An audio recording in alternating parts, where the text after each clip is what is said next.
नमस्कार, बहुत स्वागत है आपका हमारे चैनल पे। आपको बता दें 2023 सेशन में बच्चों के नामांकन की प्रक्रिया स्टार्ट हो चुकी है। लगातार बच्चे हमारे पटना हेड ऑफिस आ रहे हैं, अपनी काउंसलिंग की प्रक्रिया पूरी कर रहे हैं। इसी बीच हमारे बीच एक छात्र जुड़ गए हैं, जानेंगे ये कहाँ से हैं और ट्रस्ट को पहली बार कैसे जानते हैं। क्या नाम है आपका? जी, मेरा नाम आतिश कुमार गिरी है। कहाँ के रहने वाले हैं? मैं मोतिहारी निवासी हूँ। मोतिहारी के रहने वाले हैं आप आतिश।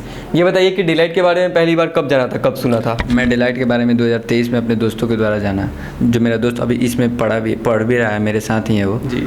तो उसने बताया कि चलो उसमें अच्छा से पढ़ाई, मतलब जितना भी है 0% फ़ी देना है तुमको, एक भी पैसा नहीं देना है तुमको, रहना खाना हॉस्टल फ़ी तुमको देना है, दूसरा कुछ नहीं देना है। तो हमने बोला ठीक है चलते हैं, ऑफिस में मिलते हैं। तो इसको लेकर हमारे अंदर डाउट भी है कि कहीं हम ये हो जाए कि ना एडमिशन करा ले, मेरा टाइम वेस्ट हो जाए, कंपनी कहीं चली जाए। तो फिर हमको लगा कि ना ऐसा बात नहीं करेंगे। तो फिर बोले गए, हम ऑफिस में गए तो सर से बात किए। तो सर ने हमको समझाया कि नहीं ऐसा बात नहीं है। तो हमने सर की बात अच्छी लगी, तो हम बोले ठीक है तो चलते हैं। तो गए, रजिस्ट्रेशन भी किए, 20/4/23 को रजिस्ट्रेशन अपना कराए और एडमिशन करा लिए। यानी कि आपके एक ऐसे फ्रेंड हैं जो इस बार 2023 सेशन में नामांकन उन्होंने भी कराया है और आप भी उन्हीं छात्रों में से हैं जो अपने फ्रेंड्स के थ्रू ट्रस्ट के बारे में जानते हैं। लेकिन पहली बार जाने के बाद आपके मन में सवाल था, लेकिन आपने जांच पड़ताल की अच्छे से की। जी, जांच पड़ताल बहुत अच्छे से की। उसके बाद आपने रजिस्ट्रेशन किए? जी किए। उसके बाद आपको काउंसलिंग के लिए कॉल की होगी? कौन से कोर्स में एडमिशन हुआ आपका? B pharma.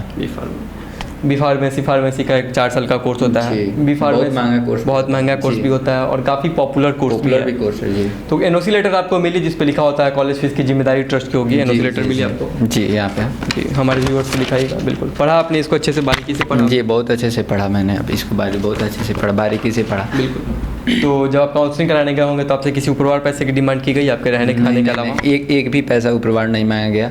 जो 1000 रजिस्ट्रेशन फ़ी लगा और 20,000 रुपया ये लगा, हॉस्टल फ़ी लगा, दूसरा कुछ नहीं लगा। वो आपके मिसलेनियस चार्जेज होती हैं, वो आपके हॉस्टल फीस की चार्ज होती हैं। जब आप कॉलेज में जाएंगे तो वो पैसा वहाँ पे सबमिट हो जाता है। वो पैसा आपके जो भी लेटर पे लिखा गया है उसमें से माइनस हो जाता है, वो 20,000, यानी वो आपके हॉस्टल के चार्ज है। इसके अलावा किसी ऊपरवार पैसे की डिमांड नहीं, एक भी रुपया नहीं मांगा गया हमसे। भरोसा हुआ आपको हमारे ट्रस्ट पे? जी, बहुत भरोसा रहा। इसके लिए मैं आपको तहे दिल से धन्यवाद देता हूँ। बिल्कुल। डिलाइट के माध्यम, ऑफिशियल चैनल के माध्यम से मोतिहारी के ज़िले को क्या मैसेज रहेगा, जो आप ही के जैसे हैं जो कहीं ना कहीं पहली बार सुनते हैं तो भरोसा नहीं कर पाते हैं? तो आप खुद बताइएगा तो उनको ज़्यादा बिलीव होगा, क्योंकि आप उन्हीं छात्रों में से हैं जो सुनने के बाद संदेह आता है। तो क्या मैसेज रहेगा? मैं मोतिहारी ज़िले के साथ साथ सभी ग्रामवासियों को ये संदेश देना चाहता हूँ कि हम लोग एक किसान के बेटे, हम लोग के पास उतना रुपया है नहीं कि हम लोग अच्छे से पढ़ाई कर पाएंगे। बहुत ऐसे बच्चे हैं कि पैसा की वजह से पढ़ाई नहीं कर पाते हैं, 12th कर लेते हैं, गार्जियन भेज देते हैं बाहर कमाने, जाओ ये करो वो करो। लेकिन जो बच्चा करना चाहता है, जिसके पास क्षमता है कि हाँ हम ये कर सकते हैं, जो लायक है, तो आए डिलाइट में मिले और आपके सारी समस्या के संभावना होगी, समाधान होगी। देखा, बहुत सही बोलना आपने, क्योंकि बहुत से ऐसे बच्चे हैं जो कहीं ना कहीं पैसों के कारण आगे नहीं पढ़ पाते हैं, पैसों के कारण वो अपने सपने को पूरा नहीं कर पाते हैं, तो उनको ट्रस्ट से जुड़कर लाभ उठाना चाहिए।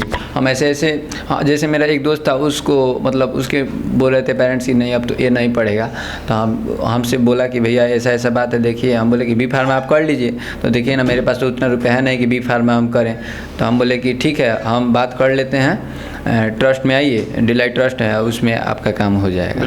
जी, बहुत अच्छी बात है। आप अपने साथ साथ उन बच्चों को भी जागरूक कर रहे हैं उच्च शिक्षा दिलाने में जो कहीं ना कहीं फाइनेंशियल बहुत कंडीशन उनका ख़राब है और पैसों के कारण नहीं पढ़ पाते हैं। इसके लिए आपको बहुत शुक्रिया और डिलाइट ट्रस्ट आपके बेहतर फ्यूचर की शुभकामनाएं देता है। देखा आपने, हमारे बीच मोतिहारी के एक छात्र थे जिन्होंने बताया कि कैसे ये उन बच्चों को भी प्रेरित कर रहे हैं उच्च शिक्षा हासिल करने के लिए जो पहली बार ट्रस्ट के बारे में सुनते हैं और कहीं ना कहीं पैसों के अभाव के कारण अपने उच्च शिक्षक सपने को पूरा नहीं कर पाते हैं।